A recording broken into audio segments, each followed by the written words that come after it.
If I could go back 6 years from today to talk to the 20-year-old version of James, I would have told him to drop out of college. And this is coming from somebody who attended college for free, graduated debt free, and also went to a really prestigious engineering school and had a civil engineering degree. And the reason that I've been really thinking about this recently is, number one, right now it's obviously, people are graduating, right? It's that time of the year. People are ending their semesters, and I'm reflecting on the time in my life when I attended college and how turbulent and how difficult it was for me, and how many times I got close to dropping out because I thought that I wouldn't make it and that it wasn't for me. And thinking back now, I wish I actually took my own intuition and my own advice and that I did drop out, because understanding where I am today, looking back, I'm glad I went through that process, but I would have saved myself a lot of heartache and a lot of suffering if I just listened to my gut. So, today I don't use my engineering degree at all. I've essentially forgotten, pretty much everything that I've learned in college. And I think the main reason that I did stick around for as long as I did was because I was living out the dreams and the wishes of my family and of my parents.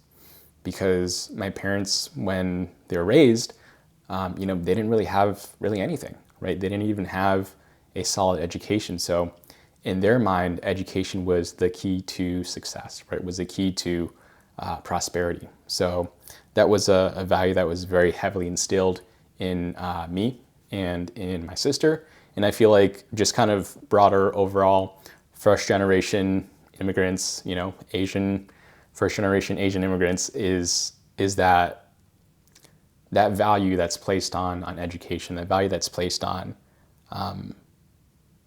just like getting a good degree, getting a good job, going down a career path that's more sort of traditional, like becoming an engineer, becoming a doctor, becoming a lawyer, right? So the stereotypes are, they're true, right? And it took a long time for me to really recognize that that wasn't who I was or am as a person, right? I feel like a lot of my life, and I feel like a lot of most people's lives, is lived unconsciously.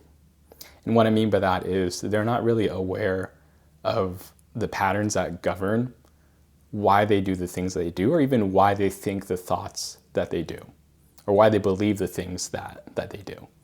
And it took a lot of self-reflection and really understanding the way that I was raised, the way that I was, programmed by my family, right, or my friends, or society at large, because we all are programmed in one way or another, to help me really break out of that cycle, to help me make some decisions that allowed me to live more authentically, right, live more for myself as opposed to, anybody else. And I think the scary part of this is, it's difficult, because it means that you essentially need to forego an old identity and step into a, newer version of yourself that you might not really even know what that looks like. And I know that's true for me, because when I was making that transition, out of engineering, I made a video about this, a while ago, but I quit my engineering job essentially as soon as I started, right? So I graduated, I got a really great engineering job, really great for somebody else, not me, of course. And then I decided to quit that job 3 months in. And even to this day, that is probably the toughest decision that I've had to make. On paper, it's like, I just left a job, I can find another one. But psychologically, it was almost like a death. It was a psychological death, because I needed to let go of that old identity of James, who identified, as an engineer, right? Went to college, got a 4-year degree. Now is going to go work for, corporate America in the engineering field. And then I just remembered how unhappy, how deeply unsatisfied I was with life at that point. And, I think it took me getting to that point to recognize that, like, I couldn't continue down this path. Like, I did not want my life to look, look that way that I guess my parents or, my family really wanted me to go. And that was a really, really difficult decision. But looking back, I honestly wished that I made it sooner. Like, I wish I made that choice when I was 18, when I was just starting out in college, because I truly feel that my life trajectory would be very different. And maybe I'll end up in the same place, but I would have just gotten there a little bit faster. So I think that's all to kind of say, to really listen to yourself, as opposed to listen to people, factors, society, really anything that's external, right? Because at the end of the day, the only person that truly knows, what you want is going to be yourself, right? You might find guides, you might find people that, could point you in a specific direction, but, nobody has ever lived your life and nobody will ever live your life except for you. And I feel like that's a skill that's lost in today's society, is the skill of honoring yourself and really listening to yourself, right? Just like sitting down, not having all this external craziness happen and just really diving deep and really understanding the essence of your own being. And I feel like I've been on this spiritual awakening journey pretty recently, and it's opened my eyes up to really like a whole different way of being, a whole new way of life. And I think that's something that I know that's something that I'm going to lean into more in the future, is really just following my intuitions and following really my own light, really my own guidance, and just vibing. I don't know where I was leading, but I think it's a little bit scary, because when I look at some of the people that have been in my life and some of the people that are still in my life, it's almost like when you recognize your own patterns, you can start to see other people's patterns as well.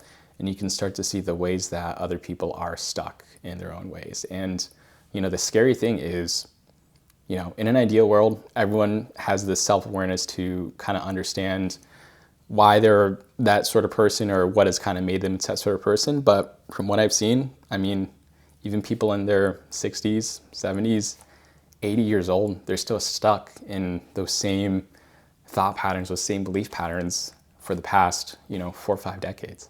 I think for me, that's like one of my biggest fears is like, if I continue to stay the same person, and I know this is not going to happen, this is irrational fear, it's like, holy moly, I won't even recognize myself in, the next like 20, 30, 40, 50 years. So I think it's up to us to really do some soul searching and really see and ask ourselves, like, which areas of our lives are we, not really living authentically, right? Not really living up to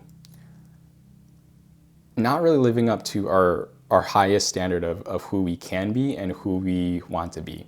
And how much of that power are we giving away to others, right? How much of the expectations of others are we internalizing? And for a very long time, that was me, right? I lived in a world of shoulds, of shouldn'ts, of permission, right? External permission, right? I would essentially live on, other people's time, which is a little bit sad to say. Is like, I felt like I needed to do this because it was expected of me, right? I felt like I needed to get into a great college and get grades and, graduate and get a great job because it was expected of me, and that I should do that because, it's something that my parents wanted for me, which it's like, that's cool, but it's not what I want for myself, right? That's not the life that I want to live. Anyways, this video is really rambly, so hopefully you enjoyed it so far. I think I'm going to start doing more videos like this. And yeah, I just wanted to kind of end off with some thoughts about really examining, your thoughts, really examining your beliefs, and really questioning where they come from, and if that's you, or if that's what you think, is you, or what you think you should be because of somebody else's expectations. So hopefully that makes sense. If you want to see more videos like this, leave some comments, let me know what you think, and I'll see you soon.